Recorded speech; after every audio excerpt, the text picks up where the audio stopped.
Hi, it's Jo from Minerva. Today we're going to do a sew along of the Atelier Jupe Charlotte Dress. The dress has a tie at the front and a casing channel that the tie runs through. I guess you could easily adapt that to elasticated if you thought that would be a better fit on you.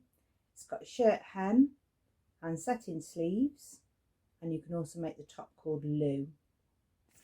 The best fabrics for this are a linen mix, a viscose, something with a little bit of drape. If you make it in a cotton, you're going to get a bit more sort of ruching around the waist, but that's not to say a lighter cotton like a lawn wouldn't do a great job of making a summer dress.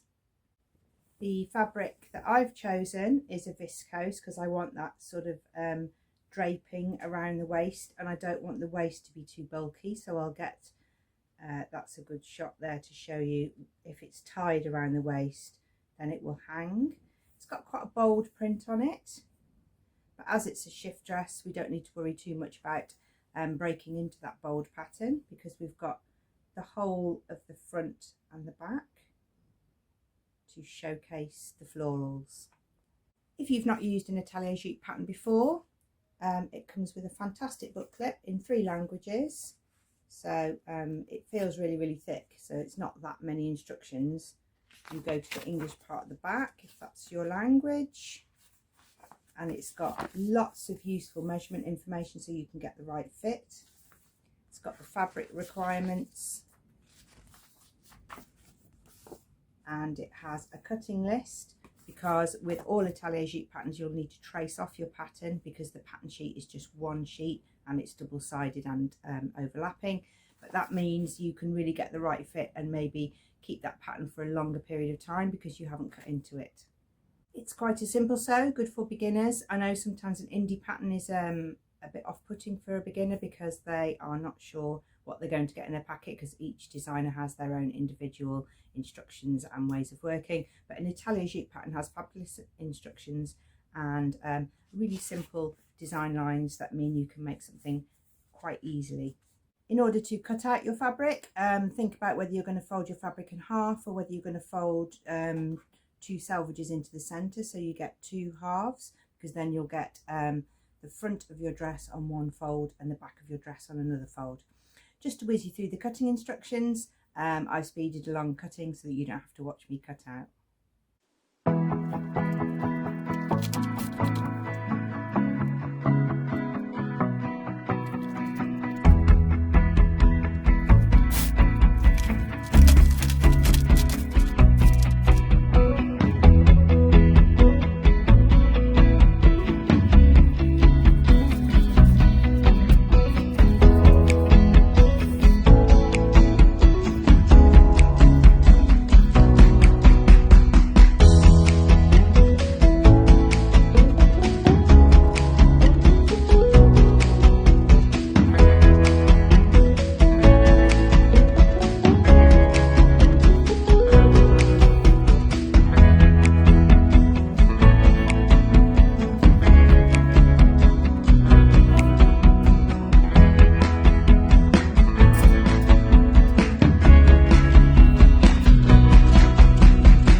Okay, time to sew. Thread up your machine with Gutterman thread. I've overlocked the edges of my fabric just because I'm working with them in front of the camera and I handle them a lot.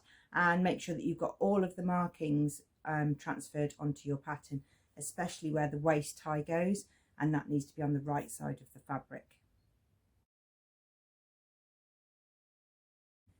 Number 1 on the instructions is to put the darts in. I've marked my darts with carbon paper, and I'm going to sew from the wide end to the narrow end with a couple of stitches just off the end, and then I'm going to tie them together and press those down.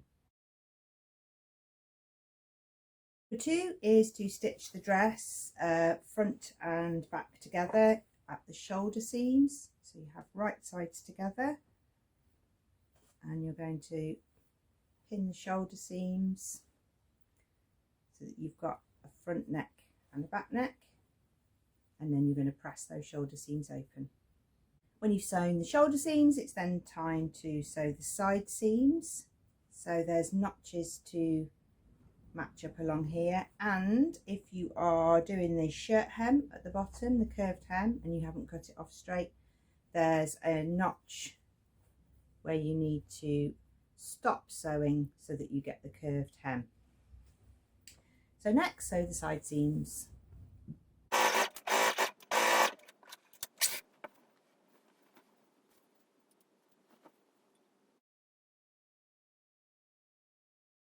Step 3 is to work on the sleeves.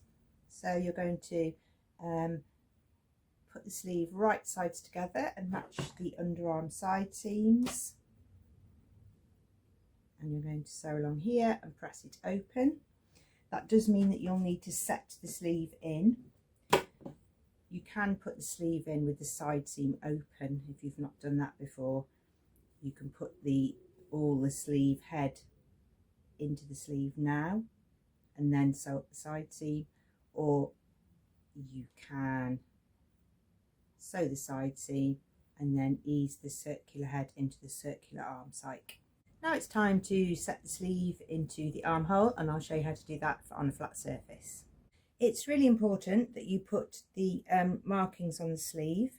So 1 snip or 1 line mark is the front of the sleeve. 2 snips is the back of the sleeve, and the sleeve head is marked as well. And the sleeve head isn't directly in half.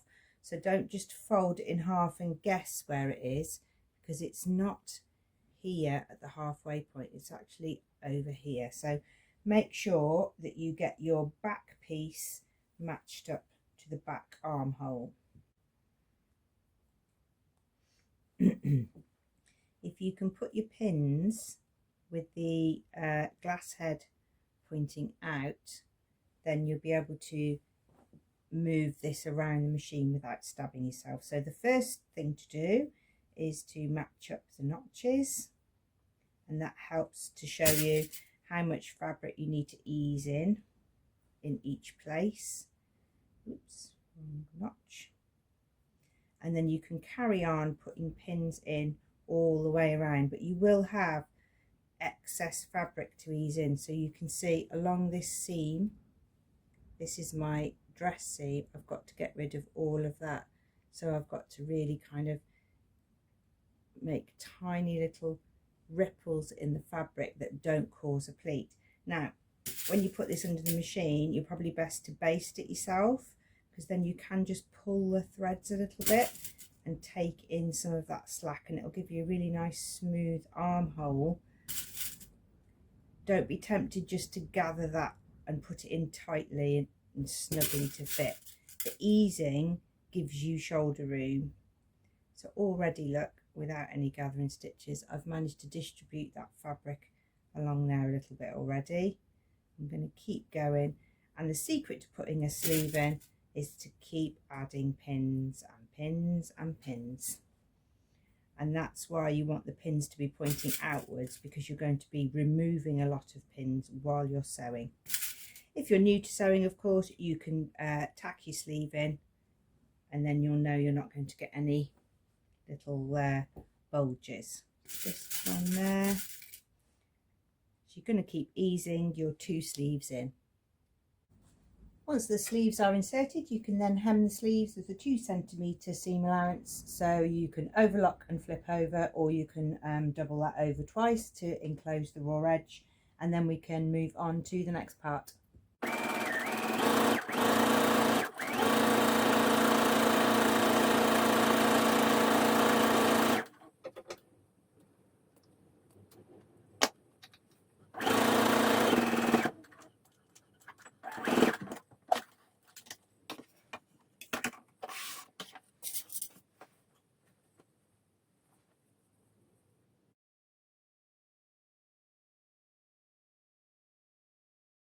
Next, you need to prepare your facing unit. So there's a front facing, which is the lower dip, and a back facing, and you attach them with the 1.5 seam allowance, and then you can zigzag around the edge around here, or you can do a very narrow turnover. It depends. With a viscose, you want to try and keep that as flat as possible, otherwise it will show through as a sort of ridgy line. So go for a zigzag or an overlock there, and then we're going to attach this opening to the neck opening. So we're going to put those inside each other. We're going to have right sides together, match up the shoulder seams, and if you've done a 1.5 centimetre facing allowance and a 1.5 centimetre seam allowance, it should fit perfectly. And we're going to attach the neck facing to the neck edge. The next part of the pattern is to understitch, although it doesn't use the word understitch, it does describe how to understitch. But if you know the word understitch, then you know that you're going to be pressing the facing away from the dress and the seam allowance away from the dress, so that you've got everything, all this extra that you've put, coming away from the neckline. And you might need to trim it in places because it's quite a curved neckline. And then you're going to sew, and this is what the understitch is, you're going to sew 2 millimeters from the edge through all of those facing and seam allowance layers. It won't show on your fabric front. This is your neckline.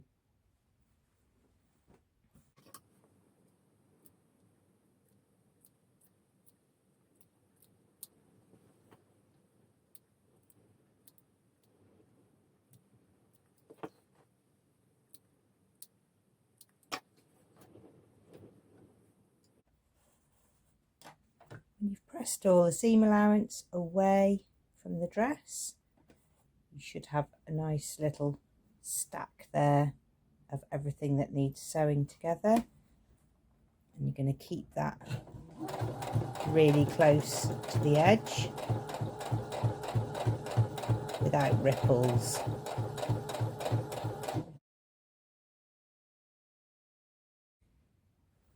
Shirt hem style hems can sometimes be a little bit tricky if you don't know a few techniques. So where you've sewn to here, you then need to make a little 1 centimetre snip with your scissors, and that means that then you release the seam allowance to be folded under. So once you've made a little snip like this, you then release that seam allowance to be turned under, and then you can sew all the way around. So finish off the hem, you need to snip all of those side seams so that you've got something to turn under, and then you're going to sew all the way around the bottom.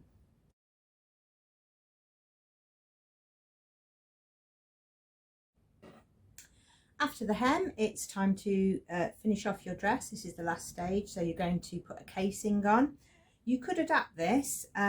This dress has 2 markings on the front, here and here, so the casing goes around the back and then stops here, and then you thread through a string. But you could just as easily have the join at the side and thread through elastic, but it's up to you, your comfort preference.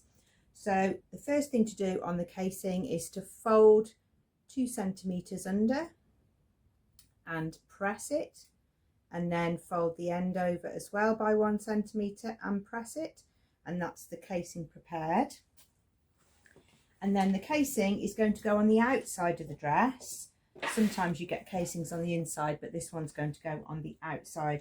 You will have markings for that that you will have transferred when you cut your fabric.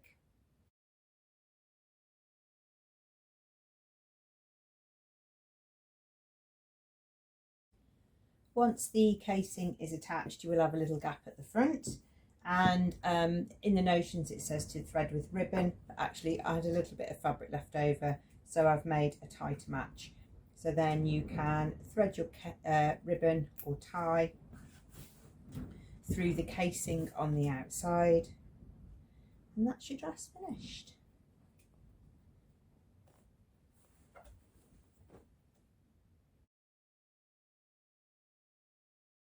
Okay, so here it is finished. You can probably see the scale of the flowers a little bit more there.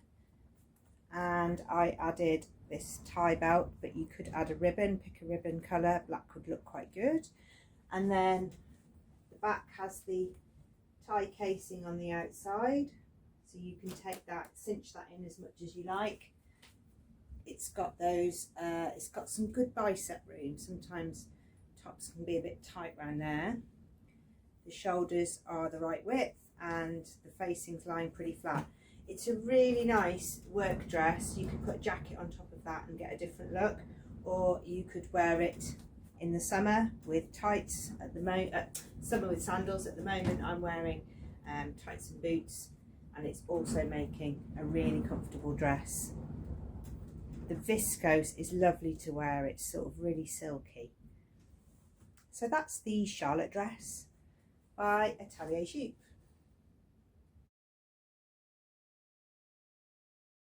All the products that I've used are listed below. I've also popped a few alternative patterns down there that have the same sort of fitted style with an adjustable waist, and you can look at some of those if this one isn't quite your thing. And I'm also going to tag some other fabrics below which you could use for this pattern. Alternative fabrics, this is a viscose, but you could use a double gauze, you could use a poplin cotton, you could use anything that's a linen mix, so you've got linen mixed with something that gives it a slight drape. Tencels and lyocell fabrics would be absolutely brilliant if you wanted to make a solid denim one. That would be really, really nice, but you need something with a little bit of drape, otherwise you're going to end up with quite a stiff arm and you won't have that nice waistband that you get with a draping fabric. I hope that's inspired you to buy an Atelier Jupe pattern. They have really good designs. I really like them. There's a lot of possibilities for modifications as well. So you could add elastic waist, you don't have to have a shirt hem, and you could also make a top with this, because as you can see, just the top style on its own makes a really good woven tee. Thank you very much for watching. I hope to see you again soon.